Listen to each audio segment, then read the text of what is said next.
Hello everyone, स्वागत है PW only IAS में। आज हमारा 70th चैप्टर आ चुका है। यहां पे हम पढ़ेंगे द लॉ कमीशन के बारे में।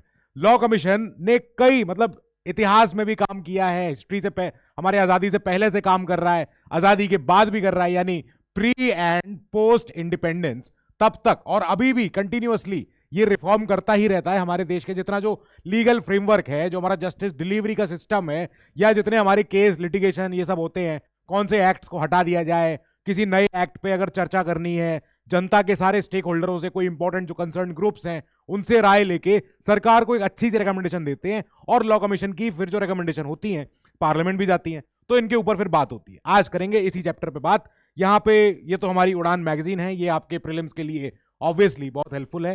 You can download them for free from our website PW only IAS. और इसके बाद हम चलते हैं अपने चैप्टर पे। नाउ एक क्वेश्चन आया, हाल का क्वेश्चन है ये, बहुत पुराना नहीं है। देख लो, जहां पे ओनली 1 2 ओनली 3 लिखे हुए हैं, दैट मींस कि ये न्यू पैटर्न पे आया है क्वेश्चन। और क्वेश्चन बहुत आसान है, आपको आंसर दिख रहा होगा यार, ये तो हम पढ़ा भी चुके हैं। तो न्यू पैटर्न पे क्या था क्वेश्चन, एक बार देख लो यहीं के यहीं, बाद में इसको लास्ट में देख ही लेंगे। ऐसे कौन से ऑर्गेनाइजेशन, कौन सी बॉडीज हैं तो जो कॉन्स्टिट्यूशनल हैं, बताना जरा। NCBC, NHRC, national law commission और एनसीडीआरसी। क्या लगता है इसमें आंसर? मुझे तो आंसर दिख चुका है, खैर ठीक है। अब हम चलते हैं चैप्टर पे। तो आजादी से पहले ही जब ब्रिटिश रेजीम थी हमारे यहां, तभी हमने 4 लॉ कमीशन तो देख ही लिए थे। First law commission, fourth law commission, second, third, इन्होंने सबने काम किया। अब क्या हुआ है 19th सेंचुरी में, 19th सेंचुरी मींस होता है 1800 to 1899, this is called the 19th century. इस समय पता है एम्परर या एम्प्रेस ऑफ इंडिया कौन थे? तो इन्हीं की अध्यक्षता में इसी टाइम पीरियड में हमारे यहां आया पहली बार लॉ कमीशन। ठीक है, क्यों आया था? क्योंकि सिग्निफिकेंट कंट्रीब्यूशन चाहिए था हमें इंडिया के स्टैट्यूट बुक में। आपको पता होगा जो गवर्नर्स, गवर्नर जनरल, वाइस रॉयज, तो ये जितने सारे एक्ट बनाते थे अपने आप अंदर बैठ के, अपने कलकत्ता से, दिल्ली से, तो वो सारे के सारे एक्ट जो होते थे वो एक स्टैट्यूट्स हुआ करते थे। तो उस समय ही आ गया टेलीग्राफ एक्ट, उस समय ही आ गया हमारा कॉन्ट्रैक्ट एक्ट। तो कई सारे आने के लिए, इन सारे एक्ट्स को आने के लिए भी, चाहे आईपीसी हो उसमें, चाहे कुछ भी हो, ये सब के लिए जिम्मेदार था कि वाइसरॉय को या गवर्नर जनरल को कौन बताए ये बात कि भाई क्या आ सकता है, क्या लाना है। आईपीसी हुआ, सीआरपीसी हुआ, सीपीसी हुआ, कॉन्ट्रैक्ट एक्ट हुआ, एविडेंस एक्ट हुआ, ट्रांसफर ऑफ प्रॉपर्टीज एक्ट हुआ। इसके अलावा कई सारे एक्ट्स थे जो इन्हीं लॉ कमीशन की बदौलत, इन्हीं लॉ कमीशन की स्टडी की वजह से, इन्हीं जस्टिस की मेहनत की वजह से हमारे सामने आया। अब हमने कहा कि अच्छा ठीक है, लॉ कमीशन पहली बार जब आया, हमें पता है 1834 में लॉर्ड मैकाउले आए थे। लॉर्ड मैकाउले 1834, कुछ स्पेशल टाइम था ये। एक बार गवर्नर ने बुलाया था कि जरा आइए इंडिया में आके। तो लॉर्ड मैकाउले को बोला कि भैया कुछ स्टडी करो, यहाँ पे क्या चल रहा है हमें समझ में नहीं आ रहा है। कोई मौलाना कहते हैं चोरी करी तो हाथ काट दो, कोई पंडित कहते हैं अगर चोरी करिए तो कान में गर्म तेल डाल दो। ये सब नहीं चलेगा भाई। कुछ इंग्लिश कॉमन लॉ के हिसाब से, जो इंग्लिश लॉ होते हैं, हमें चाहिए एक कोडेड फॉर्म में सारी की सारी पनिशमेंट, सारे के सारे ऑफेंसेस के बारे में डेफिनेशन उनकी, सब कुछ। तो लॉर्ड मैकाउले आए इंडिया, पहली बार तो आगे भाग गए कि नहीं हो पाएगा, फिर उनको दोबारा बुलाया गया, अरे आओ इसीलिए तो बुलाया था, जल्दी करोगे हम। तो इन्होंने आके फिर अपना काम करना शुरू किया, बहुत मेहनत करी। बहुत बड़े जस्टिस थे ये थे सर जॉन रोमिली। ये थे क्वीन के काउंसिल, जो उस समय एम्प्रेस ऑफ इंडिया है, कौन सी वाली, तो उस क्वीन के ये काउंसिल थे, यानी उस क्वीन के ये एडवोकेट थे, लीगल एडवाइजर थे। और इसके बाद ये फिर से इनको बुलाया गया, सर आप बढ़िया थे, प्लीज वंस मोर और आइए। फिर तो फिर आए हमारे डॉक्टर विटनी आए। ठीक है, ये 4 आए थे जो ब्रिटिश रेजिम में आए। ठीक है, हमने कहा ओके वेरी गुड, अच्छा काम किया आपने, अब आप चले जाओ यहाँ से, हम आजाद हो गए। हमने कहा जब हम आजाद हो जाएंगे तब हमारा संविधान खुद ही कहता है कि भाई फंडामेंटल राइट्स और डीपीएसपीस तो हैं, याद रखना, भूलना मत। अब यही इन्हीं दोनों की वजह से, फंडामेंटल राइट्स और डीपीएसपीस की वजह से, हमारे जितने आए हैं लॉ रिफॉर्म्स हुए हैं, उनको एक नई डायरेक्शन मिली है। यानी कि अब आजादी के बाद से जितने सारे जो एक्ट आए, जो भी लॉज आए, जो भी स्टैट्यूट्स आए, वो सब लाने के पीछे एक जो डायरेक्शन थी, एक जो विजन थी, एक जो जिसे कहते हैं कि बीकन, जो हमारा पोल स्टार था कि हमें फंडामेंटल राइट्स याद रखने हैं, हमें डीपीएसपी याद रखने हैं, ताकि किसी का उल्लंघन ना हो भाई, सबका भलाई हो सके, वेलफेयर स्टेट की स्थापना हो सके। तो ये सारे काम करवाने के पीछे जो हमारे फंडामेंटल राइट्स थे और डीपीएसपी थे, कि इनको याद रखना।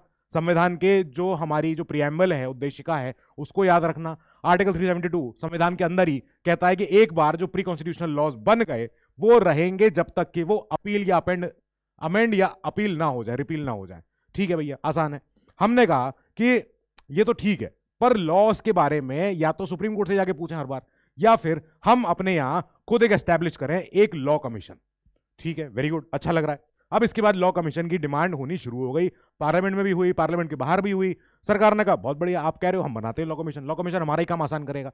फिर ये लॉ कमीशन रिकमेंड करेगा ऐसे ऐसे revision and updation of outmoded and outdated laws, जो लॉज पुराने हो चुके हैं। जैसे हमें एक पता है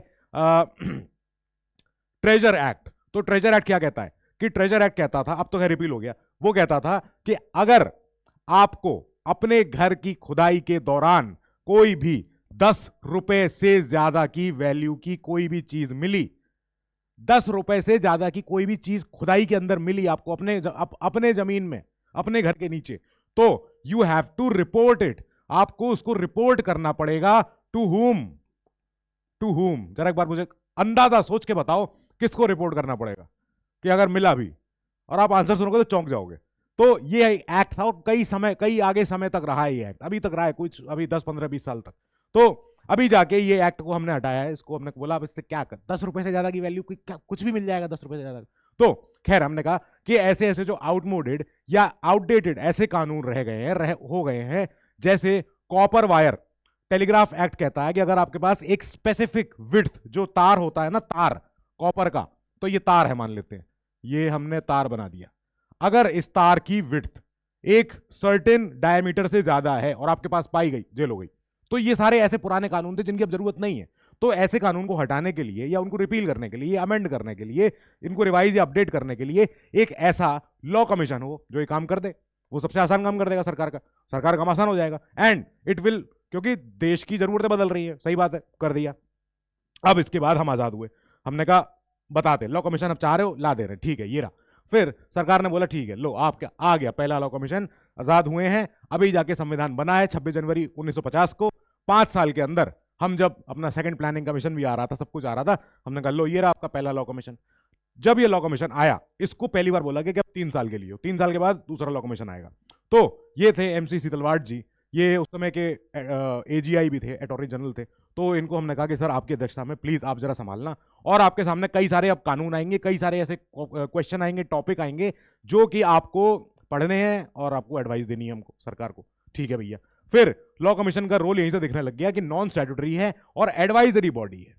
कुल मिला के एक बात समझ में आ गई कि ना संविधान से बनी है, ना किसी एक्ट से बनी है, ये बनी है सरकार के किसी मेहनत से, बस सरकार की मांग से, सरकार की चाहत से। तो ठीक है, बना दी गई। अब इसके बाद by the order of the central government from time to time for a fixed tenure.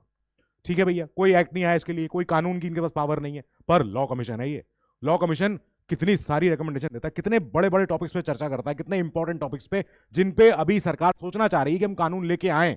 ऐसे कई, बेटिंग, गैम्बलिंग, या अब जैसे कई सारे ऐसे क्वेश्चन हैं जो लॉ के ग्रे एरियाज में आते हैं। ग्रे एरिया समझते हो क्या होता है? ग्रे एरिया होता है कि ना प्रॉपर काला है ना प्रॉपर व्हाइट है, दोनों में से कुछ क्लियर नहीं दिख रहा है। हमें ये नहीं पता है कि हम कैसे प्रोसिक्यूट करें, हम कैसे इसको ट्राई करें, कैसे कोर्ट में केस चले।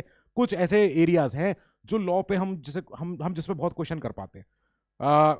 मैरिटल रेप के हिसाब के लिए जो बिल आया है वो काफी ज्यादा रिसर्च के बाद, काफी ज्यादा तैयारी के बाद आया। ठीक है, अब तो इस लॉ कमीशन का फंक्शन निकला कि हम लेजिस्लेटिव मेजर्स का रिकमेंडेशन देंगे। ऐसे नए नए कानून जो लाए जा सकते हैं, हम उनका रिकमेंडेशन देंगे for the purpose of consolidation and codification of laws. दोनों चीजें, कि एक तो सारे तरीके के सारे लॉज को इकट्ठा करो, एक साथ जमा के रखो, उनका एक पोथी बनाओ, उनकी गड्डी बनाओ। ठीक है, उसके अलावा उनको कोडिफाई करो। जैसे भाई एक कॉन्ट्रैक्ट एक्ट है, एक लॉ ऑफ टॉर्ट्स है, ठीक है, एक एविडेंस एक्ट है, एक अब तो खैर BNS आ गई है, एक IPC है, एक CRPC है। तो ऐसे करके हमने कोडिफाई करवाना शुरू किया कि ठीक है अब ऐसे रहा करेगा। अब इन्होंने जो रिकमेंडेशन दी हैं, they are not binding on the government. दे तो दी, क्या फायदा क्या हुआ जब बनाने का? तो अब यही हुआ कि हाँ, जो हमारी रिकमेंडेशन है ये आपको पार्लियामेंट में देनी पड़ेंगी। पार्लियामेंट में MPs आपसे सवाल पूछेंगे सरकार से कि क्या हुआ भाई, इन्होंने इतनी अच्छी बातें करी, सब कुछ बताया, कहाँ गई रिकमेंडेशन है, क्या करोगे उन पर, कब एक्शन लोगे उन पर?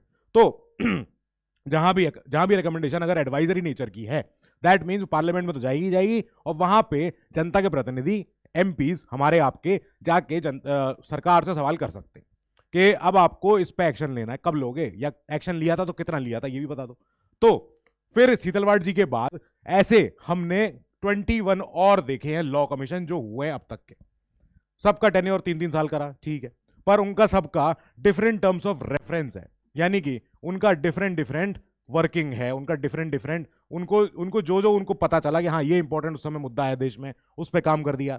अलग ऐसा नहीं है कि एक बार लॉ कमीशन बना, हाँ आईपीसी पढ़नी, चलो आईपीसी पढ़ रहे हैं, तब से 21 लॉ कमीशन आईपीसी पढ़ रहे हैं, नहीं नहीं, हर लॉ कमीशन का अपनी अपनी जिम्मेदारी रही है, हर लॉ कमीशन की अपनी अपनी रिस्पॉन्सिबिलिटी रही है। अपने आप से इन्होंने ढूंढा है कि हमें क्या क्या और चीजों पर टॉपिक पे चर्चा करनी है, या कौन सा व्हाइट पेपर बनाना है, कौन सा रिकमेंडेशन पेपर बनाना है, ठीक है।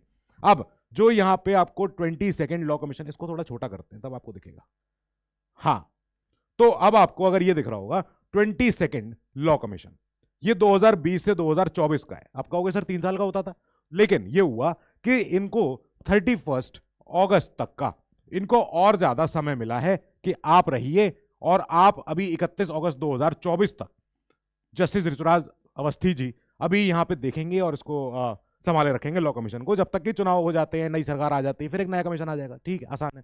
सो ये हुआ। अब इन्होंने भी कई सारे रिकमेंडेशन दे दिए, टोटल पता है आपको कितनी रिकमेंडेशन हो गई हैं? 250 प्लस। इतने सारे लॉ कमीशनों ने अपने अपने हिसाब से अपने अपने लेवल पे जितनी सारी रिसर्च करी, सब कुछ किया, और 250 प्लस, 250 ज्यादा, ऑलमोस्ट 250 रिकमेंडेशन हैं लॉ कमीशन की जो सरकार के पास हैं। कई बार सरकारों ने रिकमेंडेशन सुनी, उन्होंने कहा हाँ ऐसी रिकमेंडेशन में देखी लग रही है, पहले भी आई थी, ठीक है रखे रहो उसको, कुछ नहीं किया उस पर। फिर अगला लॉ कमीशन आया, उसने भी कहा इसी पे बात कर रहा हूं मैं भी, उन्होंने कहा हाँ ठीक है पहले भी हुई थी, रख दो उसको। तो कई बार रिकमेंडेशन जो होती है सरकार की, जो इनकी लॉ कमीशन की सरकार के पास आती भी हैं, सरकार कहती है हाँ अच्छी बात है, बहुत अच्छी बात कर रहे हो, ठीक है थैंक यू, बस दैट्स इट। तो उसके बाद अब रिकमेंडेशन है, चलो अब नहीं हो रहा, उन पर एक्शन नहीं हो रहा, अलग बात है। खैर, कॉम्पोजिशन कैसे बनता है, कौन लोग होते हैं? तो इसमें एक तो होते हैं चेयरमैन, चेयरपर्सन, ठीक है, chairman is not a gender neutral word, chairperson is a gender neutral word. तो हो सकता है कोई मैम हो, कोई सर हो, जो भी होना चाहे इसमें, तो वो एक चेयरमैन हो सकते हैं। इसके अलावा कई सारे इसमें मेंबर्स होते हैं, जो एक मेंबर सेक्रेटरी होंगे, आपकी जॉब ये रही। फिर member ex officio, member ex officio, तो कुछ तो हैं फुल टाइम मेंबर्स, और इसके बाद कुछ आएंगे इसमें पार्ट टाइम मेंबर्स। यानी पार्ट टाइम मेंबर्स तो वो होंगे जो प्रोजेक्ट की मांग के हिसाब से, यानी कि जो रिसर्च की मांग है कि हाँ जैसे कोई इंपॉर्टेंट एडवोकेट है, कोई इंपॉर्टेंट जूरिस्ट है, कोई इंपॉर्टेंट लॉयर है बहुत बड़ा, कोई प्रोफेसर है किसी यूनिवर्सिटी में लॉ का, जिनको एक स्पेसिफिक लॉ पे काफी ज्यादा उन्हें नॉलेज है, तो हमने कहा हमें इस बार एक ऐसे टॉपिक पे चर्चा करनी है जिसकी नॉलेज आपको है, तो आप जरा कुछ दिनों के लिए, कुछ महीनों के लिए हमारे लॉ कमीशन का हिस्सा बन जाइए। ठीक है साहब, आ गए। तो कुछ तो रहेंगे फुल टाइम जो 3 साल तक रहेंगे, फिर कुछ होंगे जो पार्ट टाइम होंगे जो कुछ समय के लिए आएंगे, फिर इनके नीचे होते हैं joint secretary and law officer. अच्छा ठीक है, ये इनका काम कर रहे हैं, हेल्प कर रहे हैं। Additional law officer, deputy law officer, assistant law officer, deputy secretary, under secretary, section officer, ये सारे इनका एक ऑर्गेनाइजेशनल स्ट्रक्चर है, बहुत रफ। इसके नीचे और भी सारे क्लरिक्स हैं, और भी ज्यादा पोस्ट है, जो एडमिनिस्ट्रेशन स्टाफ देखता है, जो ऑपरेशन स्टाफ देखता है, बिल्डिंग का सारा, ऑफिस का सारा काम धाम होता है, बहुत सारी चीजें होती हैं, तो इनके नीचे फिर और सारे भी होते हैं। ठीक है चलो, ये सब है, ओके फाइन। अब चेयरमैन और फुल टाइम मेंबर्स, इनकी बात करते हैं पहले। या तो ये सर्विंग होंगे या रिटायर्ड होंगे, जजेस ऑफ द सुप्रीम कोर्ट और हाई कोर्ट। समझ में आई बात? कि या तो जज अभी सुप्रीम कोर्ट या हाई कोर्ट में प्रैक्टिस कर रहे हैं, या रिटायर हो चुके हैं, या ऐसे लीगल एक्सपर्ट जो सरकार की नजर में बहुत ज्यादा अहमियत रखते हैं, ऐसे जूरिस्ट, ऐसे प्रोफेसर्स ऑफ लॉ जो इतनी ज्यादा सरकारी नजर में, इतने सरकार के एंगल से वो इंपॉर्टेंट है, उनको पता है कि लॉ के ऊपर कैसे बात करनी है। लॉ ऑफ टॉर्ट्स है, इंटरनेशनल लॉ है, इंटरनेशनल कॉन्स्टिट्यूशंस है, ठीक है, सबकी स्टडी कर रखी है किसी ने, तो हो सकता है वो बोले कि आप, हमें लग रहा है कि आप इंपॉर्टेंट हो और आगे आने वाला समय हमें एआई के ऊपर बात करनी है, या हमें 3 पेरेंट बेबी के ऊपर बात करनी है। 3 पेरेंट बेबी पता है किसी को? आप लोग पढ़ रहे हो कि नहीं? ये सब साइंस में आता है, 3 पेरेंट बेबी। तो ऐसे कोई टॉपिक पे अब मान लेते हैं किसी जज को नॉलेज नहीं है, तो वो कह देंगे कि देखो साहब, मेरे यहाँ प्रैक्टिस करते हैं एक एडवोकेट है आदित्य तिवारी नाम से, ठीक है, तो अब आदित्य तिवारी को नॉलेज बहुत है कि वो ये क्रायो बेबीज और ये सब पढ़ते हैं, वो खूब सारे, ये उन्होंने सरोगेट, ये खूब सारे सरोगेसी पे उन्होंने आर्टिकल लिखे हैं, वो सब जानते हैं, उन्हें है लीगल नॉलेज, तो उनको बुला लो आप, तो हो सकता है रिकमेंडेशन वहां से आ जाए कि हाँ साहब है, इंपॉर्टेंट पर्सन है, इसे पता है, ठीक है। फिर मेंबर सेक्रेटरी या तो इंडियन लीगल सर्विस के होंगे, जो रैंक अपनी उनकी होगी कम से कम आइदर एडिशनल सेक्रेटरी या फिर secretary to the government of India. आपको याद है ना मिनिस्ट्रीज के नीचे का structure, secretary, under secretary, additional secretary, joint secretary, joint secretary 1, joint secretary 2, joint secretary 3, ऐसे करके होता है, ठीक है। फिर होंगे पार्ट टाइम मेंबर्स जो अपॉइंट होते हैं from among the eminent members of the bar या एमिनेंट स्कॉलर्स, जो एकेडमिक उनकी नॉलेज बहुत ज्यादा है, उनको स्पेशलाइज नॉलेज है, उनको किसी सारे पर्टिकुलर टॉपिक पे, कई सारे ब्रांच ऑफ लॉ पे उनको बहुत ज्यादा उनको नॉलेज आ गई, ठीक है, उनका एक्सपीरियंस है, उन्होंने कितनी सारी किताबें लिख डाली हैं या पढ़ डाली हैं, जैसा भी रेंज है, ठीक है।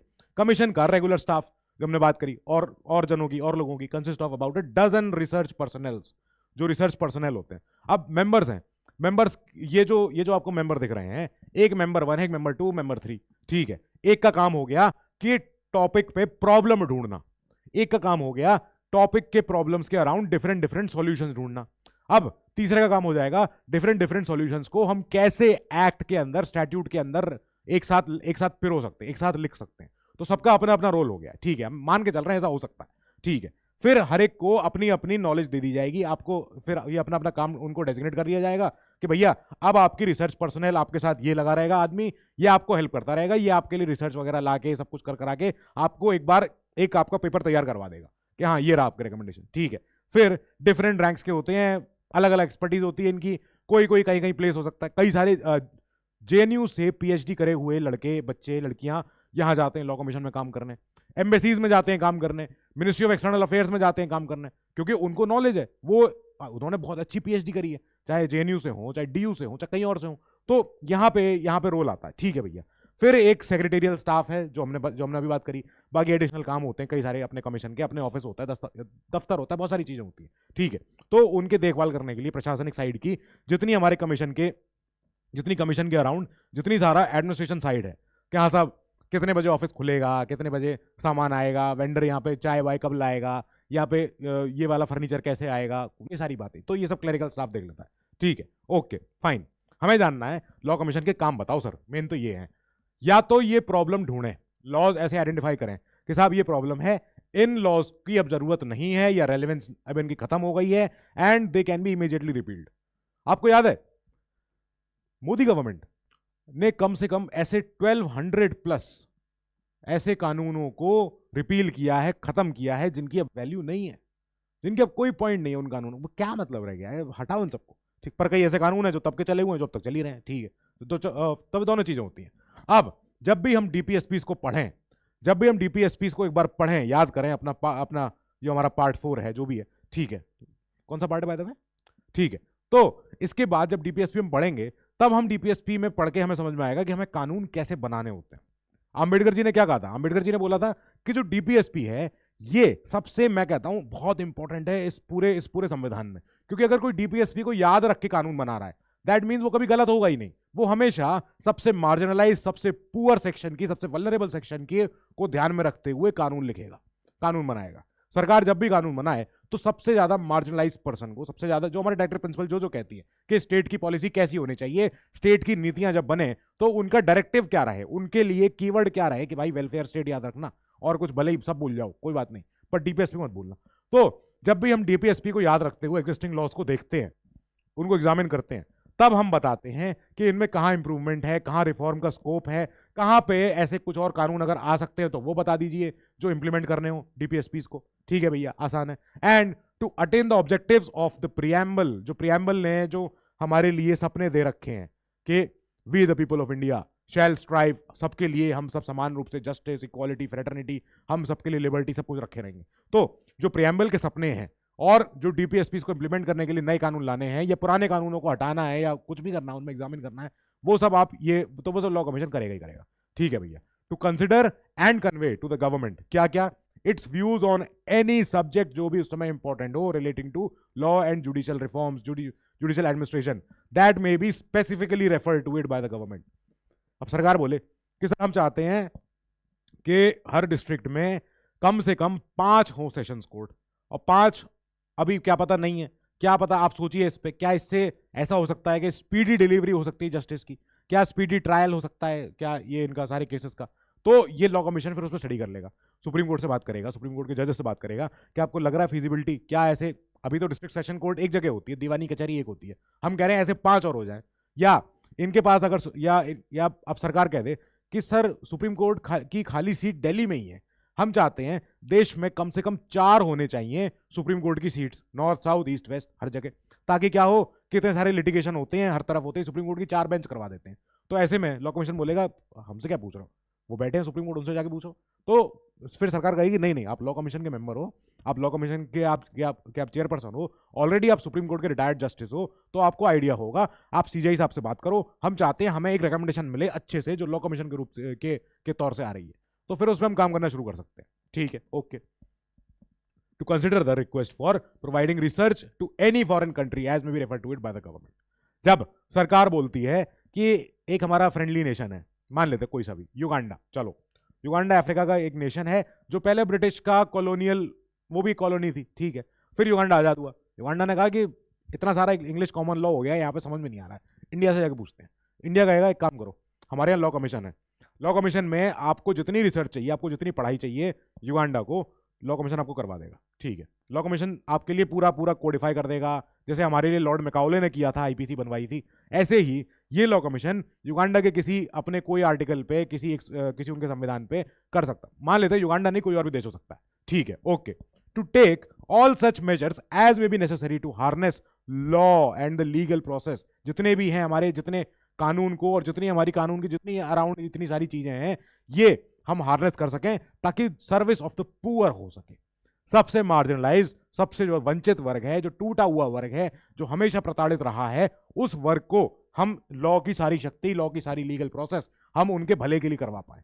ठीक है, ओके।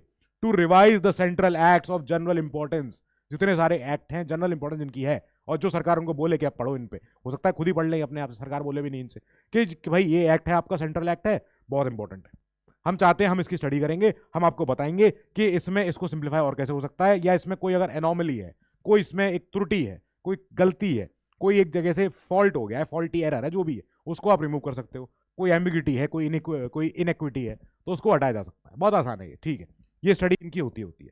और अब इसके बाद जब काम करना शुरू करते हैं ये, जब इनके पास सारे इनके फंक्शन तय हो गए, इनको बुलाया गया कि अब आप आइए यहाँ पे बात करिए हमसे, तो जब चेयरपर्सन साहब बैठते हैं, कमीशन जब पूरा एक बार एक साथ बैठ के जब काम करना शुरू कर देता है, तब इनके पास आते हैं प्रोजेक्ट्स, और उसको अंडरटेक करता है कमीशन अपनी मीटिंग्स की इनिशिएशन में ही, अपने मीटिंग्स की जब इनकी शुरुआत होती है, फिर ये प्रायोरिटी करते हैं कि हमारा पहला टॉपिक ये होगा, पहला ये, दूसरा ये, तीसरा ये, चौथा ये, ऐसे करके ये अपनी प्रायोरिटी तय कर लेते हैं, भाई हमें पहले इस पे काम करना है। ठीक है, टॉपिक ढूंढ लिए हमने, यहाँ ये इंपॉर्टेंट है, फिर हमने एक प्रेपरेटरी वर्क, शुरुआत का पहला होमवर्क सबको असाइन कर दिया अपने मेंबर्स को कि जाइए साहब आपका टॉपिक असाइन हो गया है, मिलते हैं 2 हफ्ते बाद। ठीक है, अब बात करेंगे उसके बाद 2 हफ्ते बाद आपने क्या क्या रिसर्च करी है, इस पे आगे बैठ के बात करेंगे। फिर कई सारा आपको अगर जो डेटा उठाना है, कलेक्ट करना है, रिसर्च करनी है, कई सारे चीज़ों को ये अपना अडॉप्ट करते हैं, कई सारी मेथोडोलॉजी होती है, जैसे स्टैटिस्टिक्स।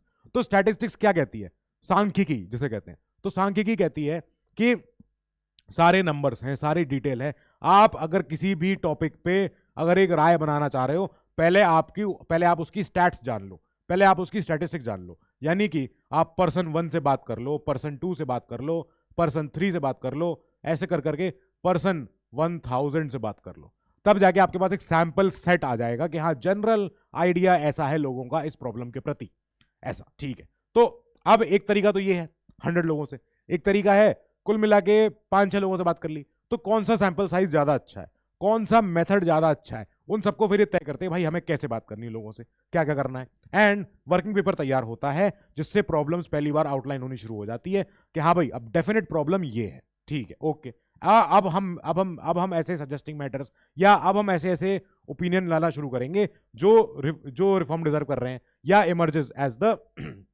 आउटकम। ठीक है, ओके। फाइनली एक वर्किंग पेपर निकल के आता है जो सरकार के पास भी जाता है, जनता में भी जाता है, sent out for the circulation in public and concern interest groups. ये वर्किंग पेपर ही लोगों के पास जाता है, इनकी वेबसाइट पे पड़ा होता है कि हर कोई उस पर देख सकता है, पढ़ सकता है कि हाँ भाई इस बार लॉ कमीशन चर्चा करेगा इन सारे टॉपिक्स पे। क्या ऐसा कोई ग्रुप है जो इन टॉपिक्स के अराउंड ऑलरेडी सोशल वर्क करता है? तो उस ग्रुप ने कहा कि सर हमारी एक राय है इस क्वेश्चन के प्रति, इस प्रॉब्लम के प्रति, हमारी राय हम आपको लिखित रूप में मेल कर रहे हैं, भेज रहे हैं, फैक्स कर रहे हैं, जो भी कर रहे हैं। ठीक है, उन्होंने भेज दी अपनी। फिर responses are evaluated and the information is organize for proper incorporation in the report. ठीक बात है, सब तरह से सारे वर्गों ने अपना अपना एंगल उसमें दे दिया है। पब्लिक के अलग अलग सेक्शंस में। पब्लिक माने हम और आप। तो हमने और आपने, जैसे अगर अगर कोई लॉ आना है एनिमल्स के प्रति, एनिमल्स क्रूरता के प्रति, तो कौन उसमें एक्टिवेट होगा? उसमें एनिमल एड अनलिमिटेड होगा, उसमें कर्तव्य सोसाइटी एक्टिवेट होगी। तो ऐसे सारे जो जानवरों के प्रति जो क्रूरता होती है, तो ऐसे कई सारे ग्रुप्स हैं जो उसमें फिर काम करना चाहेंगे, उसमें अपनी राय देना चाहेंगे। फिर उन सारी रायों को, तो उन सारी रायों को इवैल्यूएट किया जाएगा, इंफॉर्मेशन को एक साथ कोडिफाई किया जाएगा, ऑर्गेनाइज किया जाएगा for proper incorporation in the report. ठीक बात हो गई। फिर the report is subjected to close scrutiny by the full commission in prolonged meetings. कई सारी, फिर एक बार रिपोर्ट जब तैयार हो रही है, उस रिपोर्ट को तैयार होने के बाद अभी भेजा नहीं गया सरकार को, अभी खाली कमीशन ही बैठ के उस पर चर्चा कर रहा है, उस पर उसको फाइनलाइज कर रहा है। उनको बैठ के अपने तरीके से खूब सारी प्रोलॉन्ग मीटिंग हो रही है, लंबी लंबी मीटिंग, 6-6, 8-8 घंटे की मीटिंग चल रही है, और 2-2 महीने, 3-3 महीने ऐसी मीटिंगें चल रही हैं रोज, ताकि उस रिपोर्ट पे हर एंगल उसका सोचा जा सके। हो सकता है कोई एंगल ये लोग भूल रहे हो, एक महीने बाद याद आ गया कि अरे एक पॉइंट तो उसमें भूल ही गए हम, ये बहुत इंपॉर्टेंट है। ठीक है, ऐसी चीजें। फिर जब फाइनल रिपोर्ट हो जाती है, it's forwarded to the government, ministry of law and justice. फिर ministry of law and justice को ये भेज दिया जाता है कि सर हमारी तरफ से रिपोर्ट फाइनलाइज हो गई है। ये रही वो रिपोर्ट। अब जो कमीशन की रिपोर्ट होती है, it is considered by the, ये जो हमारी ministry of law and justice होती है, ठीक है। इस मिनिस्ट्री के 3 डिपार्टमेंट हैं, हमने पीछे देखे थे अभी 2 चैप्टर पहले। कौन से हैं वो 3 डिपार्टमेंट? ठीक है, ओके। तो फिर मिनिस्ट्री उस रिपोर्ट को पढ़ती है, देखती है, और कंसर्न और जितनी सारी मिनिस्ट्रीज है जिनका उसमें एंगल है, जैसे मिनिस्ट्री ऑफ एग्रीकल्चर है, तो एग्रीकल्चर को बोला जाएगा कि भाई आपका एंगल है इसमें, आप देखो संभालो अपनी पॉइंट।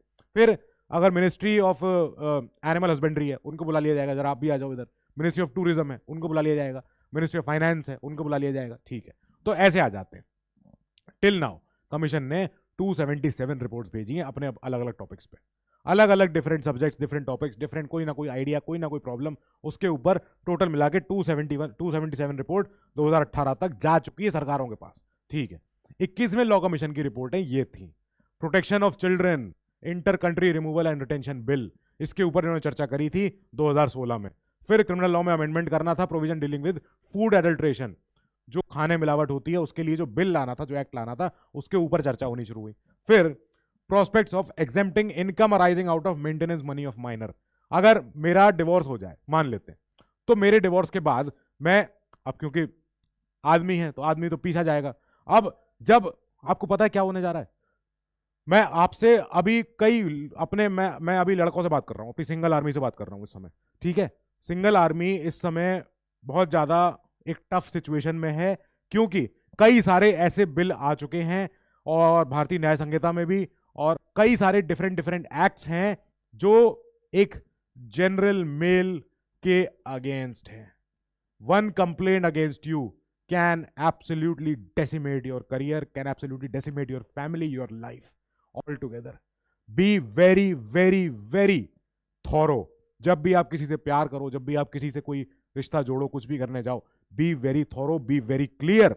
अभी बीएनएस में जो सेक्शन एक बहुत इंपॉर्टेंट है, सेक्शन 69, उस सेक्शन के अराउंड 4 या 5-6 फरवरी को एक आंदोलन भी होने जा रहा है जंतर मंतर पे, कहीं कुछ भी। तो अब यहाँ पे बात होनी शुरू हो चुकी है कि लड़कों के प्रति कितना ज़्यादा खराब हो रहा है इस समय। लड़कों को किसी भी तरह से हमने कहीं बख्शा नहीं है, कुछ नहीं किया है। लड़की महिलाओं का खाली एक सेंटेंस, खाली एक कंप्लेंट आपका जीवन तबाह कर सकता है। आपको पता होगा ये कौन से प्रोविजन है जो इस समय चर्चा में है। तो जैसे फॉल्स प्रॉमिस ऑफ मैरिज, इसके बाद अगर आपने किसी से यौन संबंध बनाए, आपने सेक्सुअल रिलेशंस बनाए, एंड देन आप फॉल्स प्रॉमिस पे आपने ये किया था, और आपने फिर अगर ऐसा किया तो you are done, you are sorry, you are over. And एक फैक्ट है, ये तो सबको पता ही होना चाहिए, कि बंद कमरे में जो भी हुआ, कोर्ट में वही माना जाएगा जो लड़की बोलेगी। तुम्हारी बात नहीं सुनने वाले, सॉरी, सिस्टम नहीं है तुम्हारे साथ, हम लड़के हैं ना, क्या करें। अभी वो लड़का, इलाहाबाद हाई कोर्ट से जो फैसला आया है कि चाहे तुम अनएम्प्लॉयड हो, चाहे तुम डेली मजदूरी करो, चाहे तुम दिन का 300-400 रुपए कमाओ, फर्क नहीं पड़ता है, तुम अपनी एक्स वाइफ को मेंटेन करने के लिए पैसा दोगे ही दोगे। वो कह रहा मेरे पास नौकरी नहीं है, सॉरी, वी डोंट नो। नौकरी करो, दिहाड़ी करो, मजदूरी करो, पर काम करना है तुम्हें। सो ये सारे पॉइंट्स हैं, कभी इस पे डिटेल बात करेंगे, अच्छे से करेंगे इस पे। तो मान लेते हैं मेरा डिवोर्स हुआ, ठीक है, मैं कोर्ट में गया, कोर्ट में जज साहब ने कहा कि ऐसी तैसी तुम्हारी तुम ये अभी इस समय यहाँ पे अपनी एक्स वाइफ को मेंटेन करने के लिए, और जो तुम्हारा बच्चा है, जो तुम्हारा अब तो तुम अब तो तुम्हारा नहीं रहा वो, ठीक है, तुम्हारा लीगल रूप से नहीं रहा, बायोलॉजिकल रूप से है, तो इसको मेंटेन करने के लिए तुम पैसा दोगे, एलिमोनी दोगे। अब क्या ये जो मनी ऑफ माइनर है, ये इसके माइनर के लिए मेंटेनेंस के लिए जो मैं पैसा दे रहा हूं, अब जब अगर ये मेरी एक्स वाइफ को जा रहा है तो क्या ये उसके इनकम टैक्स में काउंट होना चाहिए? तो इस पे एक प्रिवेंशन, तो इस पे ये एक एंगल था कि एग्जेम्प्टिंग इनकम जो इसमें से आ रही है, मेंटेनेंस ऑफ माइनर से आ रही है। ओके, एडवोकेट्स एक्ट के ऊपर, हेट स्पीच के ऊपर, सीआरपीसी में अमेंडमेंट के लिए कई सारे इन्होंने बहुत काम किए। ह्यूमन डीएनए प्रोफाइलिंग, लो एक ड्राफ्ट बिल आ गया, ठीक है। फिर implementation of UN convention against torture and other, जितने जो ये कस्टडी में डेथ हो जाती है उनके लिए। फिर review of the contempt of court act, इस पर भी बात करनी चाहिए हमको। तो ये सारे एंगल्स हैं, ये सब इन पे खूब उन्होंने चर्चा करी है। Okay fine, very good. अब 22nd लॉ कमीशन ने अभी तक जो रिपोर्टें दी हैं वो क्या क्या हो गई? वो हो गई हैं urgent need to amend rule 14 clause 4 और ऑर्डर 7 ऑफ कोड ऑफ ये जो उनका सीपीसी, ठीक है। सीपीसी के बाद usages of the law of sedition, कितना इंपॉर्टेंट है लॉ ऑफ सेडिशन, कितनी बार लगाया जा रहा है, पॉलिटिकली मोटिवेटेड है, क्या है। Law on adverse possession, okay. फिर law on adverse possession dissent note, इस पे हो गया। फिर compensation for damage due to installation of towers, जब कहीं टावर लगाए जाते हैं ये इंडियन टेलीग्राफ एक्ट की वजह से, तो लोगों को जो कॉम्पनसेशन मिल रहा है, क्या वो फेयर है, क्या वो गलत है, क्या वो जो अपना जैसा भी है। फिर age of consent under the protection of children from sexual offences act, POCSO act में जो एज ऑफ कंसेंट है, हमें उसके ऊपर क्या कोई चर्चा करनी चाहिए, समाज का कोई एंगल है जो हम मिस कर रहे हैं, ऐसी जो भी बात है, तो आप उस पर स्टडी करें, आप उस पर पढ़ाई करें, देख लें। फिर इसके बाद लॉ पैनल ने अभी इस समय, ये पिछले साल की रिपोर्ट है 15 जुलाई 2023 की, ठीक है। एक्सप्रेस का आर्टिकल भी था कि यूसीसी के ऊपर इन्होंने 28 जुलाई तक के लिए और अपनी डेडलाइन बढ़ा दी थी कि अगर आपको या समाज के वर्गों को लग रहा है कि यूसीसी में आपको कुछ सुझाव देना है, कुछ भी आपको मेजर्स बताने हैं, तो आप हमें बता सकते हैं, हम बैठे हुए सुनने के लिए, हम उसके बाद अपनी रिपोर्ट बनाएंगे, ठीक है। ये आर्टिकल था तब का, तो इंपॉर्टेंट हुआ। ओके फाइन, हम चलते हैं अब जो इनका जो लॉ कमीशन का जो रोल है, इस रोल की वजह से क्या क्या हो रहा है। तो सरकार को मिल रहा है सबसे बढ़िया फायदा कि उनको जो रिकमेंडेशन आ रही हैं वो आ रही है एक स्पेशलाइज्ड बॉडी से आ रही है। कौन सी बॉडी? यही law commission of India, LCI। तो लॉ कमीशन ऑफ इंडिया जब इतनी स्पेशलाइज्ड बॉडी है, इतनी परिपक्व बॉडी है, मैच्योर बॉडी है, जो इतने सारे एस्पेक्ट्स ऑफ लॉ हैं, जितने सारे उन पे वो पढ़ाई करती है, दैट बॉडी इज इंटरेस्टेड कि भैया ठीक है, अब आपको ही करना है, आपको संभालना है, और हमें जो रिकमेंडेशन देना वो as per it's terms of reference के हिसाब से दे देना। हमने आपको काम सौंपा था, काम हमें करके दे दो। और लॉ कमीशन की रिपोर्ट को अगर कोई सरकार इंप्लीमेंट करती है तो कोई नहीं कह सकता है कि अरे यार देखो आपने अपने मन से ये किया है वो किया। लॉ कमीशन ने बोला था। लॉ कमीशन कैसे तो ये बोलता ही कैसे है? तब बोलता है जब सारे लोगों का वो चर्चा सुन ले, सारे लोगों की अपनी सहमति ले ले, सब लोगों का अपना अपना व्यू पॉइंट ले ले, तब लॉ कमीशन अपने आप आगे बोलता है कि हाँ अब हमारी रिपोर्ट के हिसाब से सरकार को इंप्लीमेंट कर देना चाहिए, लो कर दो। फिर इसके बाद commission on a reference made to it by the central government या खुद ही स्वतः संज्ञान सुओ मोटू अंडरटेक करता है ऐसी study research in law and reviews existing laws जितने भी हैं, ठीक है, कि इनमें लॉज में क्या रिफॉर्म होना चाहिए, क्या सब होना चाहिए, एंड इनएक्टिंग न्यू लॉज अगर कोई नया कानून लाना है तो। फिर commission undertakes also studies and research for bringing reforms in the justice delivery system for the elimination of delay in procedure. कई सारे प्रोसीजर में डिले होते हैं, सर आज मेरे मुंशी जी मेरी फाइल लेके नहीं आए हैं, प्लीज मुझे माय लॉर्ड मुझे एडजॉर्नमेंट दे दीजिए, लो हो गया। मतलब क्योंकि वकील साहब के जो मुंशी जी थे वो आज छुट्टी पे थे, तो वो फाइल लेके नहीं आए हैं, तो आज वकील साहब कह रहे हैं सर हम आज बहसबाजी नहीं कर सकते हैं, हम आज आर्ग्यूमेंट नहीं कर पाएंगे, हमें अगला एडजॉर्नमेंट दे दिया गया। तो ऐसे करके क्या हो रहा है, डिले हो रहा है प्रोसीजर्स में, डिले हो रहा है जस्टिस डिलीवरी सिस्टम में, और हमें चाहिए था स्पीडी डिस्पोजल ऑफ केसेस। लो एक ही काम था जस्टिस डिलीवरी सिस्टम का कि न्याय मिले, जल्दी मिले, तेजी में मिले। Justice delayed is justice denied. लो अगर जस्टिस इतने सालों बाद मिल रही है, अभी यूपी के 2 पुलिस वालों को 1980s के एक कस्टोडियल डेथ में पनिशमेंट मिली है, अब जाके वो पुलिस वाले रिटायर हो चुके हैं, अब उनको अब जाके सजा मिली। दैट मीन्स व्हाट, कि वो जो पर्सन जिसकी डेथ हुई थी कस्टडी में, उस पर्सन का तो उसको तो न्याय इंसाफ मिलना वो तो भूल ही जाए अब, क्योंकि उस पर्सन की डेथ हो गई। उस पर्सन के परिवार वाले जो कस्टोडियल डेथ के लिए प्रशासन से लड़ रहे थे, कोर्ट में लड़ रहे थे, अब जाके उनको बोला गया कि हाँ पुलिस वालों को उम्र कैद मिलेगी। जो डेथ हुई है, कस्टोडियल डेथ हुई है तब 1980s में। अब उसकी डेथ के पीछे अब आज जस्टिस देना भी मतलब एक ये लोगों में ये भावना करता है कि अरे कोर्ट कचहरी में फंस जाओगे तो 20 साल का आपका समय गया, सब कुछ गया, कौन जाए वहां पे। तो हमें ये सॉल्व करना है, ठीक है। Reduction in what, in the cost of litigation. Court कचहरी से आदमी क्यों डरता है? समय, बार बार चक्कर लगाना, और पैसा, क्योंकि वकील पैसा लेगा, या वकील पैसा लेगा कभी और काम के लिए, कभी और काम के लिए, कुछ और घुमाता रहेगा। नहीं जाना भैया, हमें हमें नहीं पढ़ना कोर्ट कचहरी चक्कर में। लोग ये तो कहते हैं, इसीलिए कहते हैं, ठीक। तो हमें कमीशन को अब ये जिम्मेदारी है, कमीशन या तो अपने आप से ही रिसर्च करें इन चीज़ों में, या उसको कोई बोले, सरकार जैसा कोई एंगल, कोई और बॉडी उनको बोले कि भाई इस पे पढ़ाई करो, इस पे जरा रिसर्च या रिकमेंडेशन लेके आओ, हमें इसको हटाना है, हमें इसको सॉल्व करना है इस चीज़ को, ठीक है। फिर various commissions have been able to make an important contribution, जो अभी तक जितने हमारे लॉ में जितना प्रोग्रेसिव डेवलपमेंट हुआ है देश में, और जितना हमारा लॉज का कोडिफिकेशन हुआ है, ये सब ऐसे ही लॉ कमीशन की बदौलत हो पाया है, जिन्होंने अच्छी अच्छी रिकमेंडेशन दी हैं। अलग अलग जस्टिस ने, अलग अलग एडवोकेट्स ने इसमें अपनी अपनी राय रखी है रिकमेंडेशन में। कई सारे इनका रोल रहा है, बहुत इंपॉर्टेंट रोल रहा है। विद दिस हमारा चैप्टर हो गया खत्म।